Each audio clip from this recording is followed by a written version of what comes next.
اور اب ہمارے ساتھ ایک ایسی مہمان ہیں جن کے بارے میں ہم آپ کو بتائیں گے کہ وہ اسپیشلی لوگوں کی خدمت کے لیے کام کر رہی ہیں، خواتین کی خدمت کے لیے کام کر رہی ہیں۔ بہت ضروری ہے آپ تک یہ باتیں اس لیے پہنچ رہی ہیں کہ ہم یہی کہہ رہے تھے نا کہ ہم بڑا ٹائم ویسٹ کرتے ہیں کٹی پارٹیز میں، کبھی ہم چائے پہ بیٹھے ہوئے ہیں، کبھی ہم جو ہے شیشے پہ بیٹھے ہوئے ہیں۔ تو بیسکلی ہمیں اپنا وقت ضائع نہیں کرنا چاہیے۔ اللہ نے جس مقصد کے لیے ہمیں بھیجا ہے اس مقصد کو ضرور پورا کریں۔ ہمارے ساتھ اس وقت موجود ہیں مارویہ وان، جو سوشل ورکر ہیں، founder of women protection centre Sindh, اور اس کے ساتھ ہیومن ویمن رائٹس ایکٹیوسٹ۔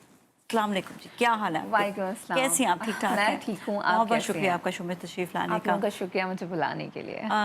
ایک تو ہم پہلے میں بالکل بات کروں گی خواتین کے اس کے حوالے سے کہ پرابلمس کیا کیا ہیں، اس سے پہلے آپ کے بارے میں ضرور کہ کیونکہ ہمیں اللہ نے کسی مقصد کے لیے پیدا کہ میں ہر دفعہ لوگوں کو یہ بات بتاتی ہوں، کہتی ہوں ہمیں اپنے مقصد ڈھونڈنے ہیں۔ کس طرح سے لوگوں کی خدمت کے لیے آپ نے جو ہے یہ سوچ نکالی اور یہ ادارہ کو جو ہے آپ نے بنایا؟ مجھے ایسا لگتا ہے کہ ہم میں سے کسی کو پتہ ہی نہیں ہے کہ ہم کس مقصد کے لیے اس دنیا میں بھیجے گئے ہیں، اور اس مقصد کو تلاش کرنے کے لیے ہم جستجو کرتے رہتے ہیں۔ ہماری جو روٹین ہوتی ہے، اوبویسلی اسکول جانا، جیسے اوبویسلی بچپن ہوتا ہے ویسے گزر رہا ہوتا ہے، بڑے ہو رہے ہوتے ہیں، لیکن وہ جو بڑے ہونے کا ہمارا عمل ہوتا ہے اس میں ہمارے پیرنٹس کا بہت بڑا کردار ہوتا ہے، معاشرے کا بہت بڑا کردار ہوتا ہے، ہماری اپنی اندر کی سوچ اور آبزرویشنل اسکلس کا بہت بڑا کردار ہوتا ہے۔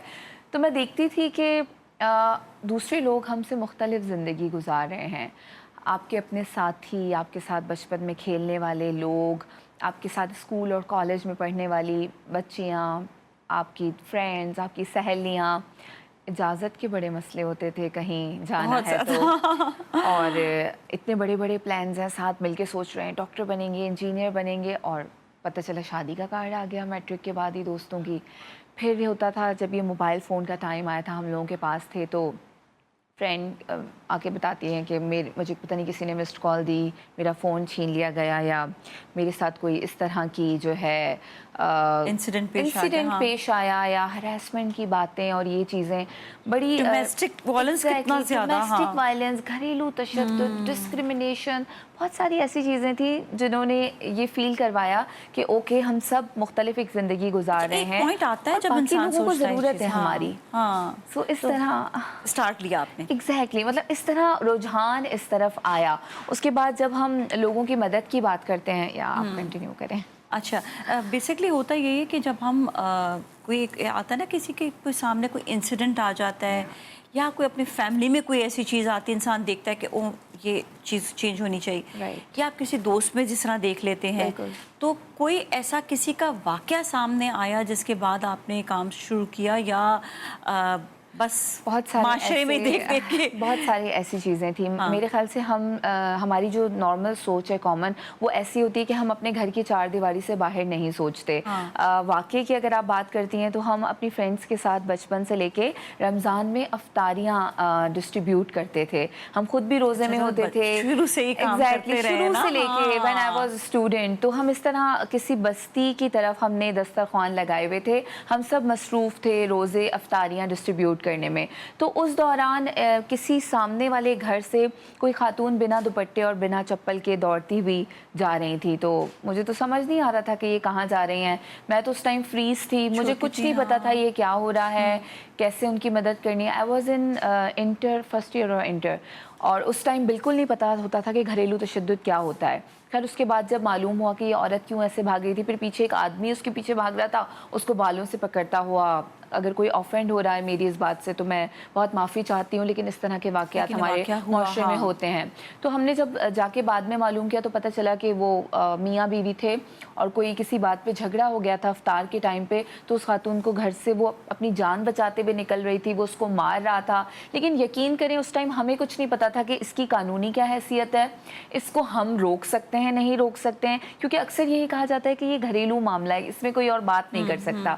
تو اس طرح میں نے لاء پڑھا، اس طرح میں اس طرف آئی، اس طرح ہم نے سوچا کہ ہمیں کوئی ایسی آرگنائزیشن بنانی چاہیے جو عورتوں کے تحفظ کے لیے کام کرے۔ بہت اچھی چیز، اور آپ دیکھیں کوئی نہ میں نے کہا نا کوئی نہ کوئی انسان کی زندگی میں بالکل واقعہ وہ ایسا آتا ہے پش ہوتا ہے، اور جو چھوٹا بچے کے سوچیں ایک ذہن میں سامنے ایک چیز آ گئی ہو تو وہ تو اپنا اس کو کتنا آپ کے اندر وہ چیز ایبزارب ہوئی ہوگی ذہن میں، اور آپ کے اپنے انسان بار بار وہ چیزیں سوچ رہا ہوتا ہے کہ ایسا ہوا، ایسا بھی ہوتا ہے، کے واقعات ہوتے ہیں۔ ایون ہاں ہم اکثر یہ سوال کرتے ہیں کہ معاشرے سے یہ چیز جا کیوں نہیں رہی ہے، ہاں کیونکہ ہم دیکھتے ہیں کہ چھوٹے بچے یہ دیکھ رہے ہوتے ہیں کہ گھر میں سلوک کیسا ہے ماؤں کے ساتھ، بہنوں کے ساتھ، پھر اسی کو ہی جب بیٹا ہوتا ہے تو وہ اڈاپٹ کر کے آگے لے کر جاتا ہے، اور اگر بیٹی ہوتی ہے تو وہ سمجھتی ہے کہ مجھے یہ سب برداشت کرنا ہے۔ ایک اسٹرانگ پاکستانی بنانے کے لیے مجھے ایسا لگتا ہے کہ سب کو قانون پڑھنا ضروری ہے۔ بالکل بہت ہمارے یہاں پہ ضروری ہے، بہت کمی ہمارے ہے، یہاں پہ کمزوری ہے بس اس جو بات لوگ کی۔ لا کرتے ہیں وہ قانون پڑھ رہے ہوتے ہیں، باقی اسکولوں میں کالجوں میں بتایا جائے،